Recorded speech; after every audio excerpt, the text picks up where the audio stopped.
आजादी के 77 साल बाद 2025 में महाकुंभ हुआ। कहां हुआ? उत्तर प्रदेश में हुआ। महाकुंभ के ग्राफिक्स सोन शर्मा। 67 करोड़ श्रद्धालु पहुंचे। कितने?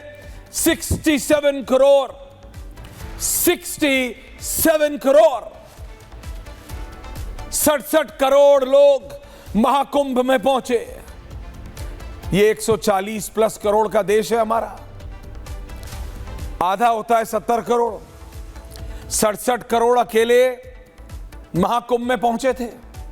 मोटा मोटा हिसाब लगा लीजिए, आधा भारत। आधा भारत। वापस इंडिया का मैप चलाओ शर्मा। आधा भारत दर्शकों, हाफ ऑफ इंडिया, यानी 28 प्रदेशों में और 8 केंद्रीय शासित प्रदेशों में 22 भाषाएं बोलने वाले में से आधे लोग सिर्फ उत्तर प्रदेश के महाकुंभ में थे, इलाहाबाद महाकुंभ में थे, प्रयाग में। वहां किसी ने पूछा क्या?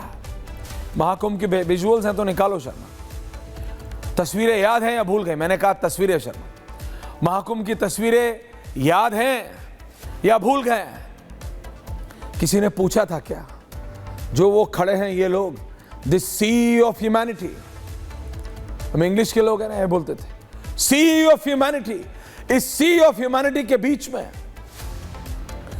ये जो बाबा की आस्था में मग्न है, इसने पूछा क्या कि मेरा डमरू कौन बजा रहा है? वो मराठी है कि बंगाली? वो तेलंगाना है कि असम का? वो तेलंगाना से आया है या असम से आया है? वो तमिलनाडु से आया है? दीदी पुजारी जी पुरी के हैं या काशी के? पूछा क्या किसी ने? पुल पे चलने वाले इन लोगों ने आपस में कभी पूछा क्या? सब आस्था में लीन थे। आस्था में लीन थे। वो नागा साधु, वो बाबा, वो लोग कभी पूछते हैं क्या कि मैं महाराष्ट्र से आता हूं, आप बिहार से आते हैं, मैं यूपी से आता हूं, आप पंजाब से आते हैं, मैं पंजाब से आता हूं तो आप तमिलनाडु से आते हैं, मैं असम से आता हूं तो आप जम्मू कश्मीर से आते हैं? कोई पूछा क्या?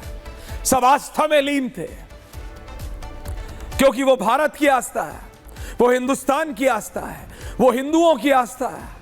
लेकिन why is this happening? And I am saying why we have to understand, viewers, why? क्यों ये deliberate attempt हो रहा है? It's a deliberate goddamn attempt.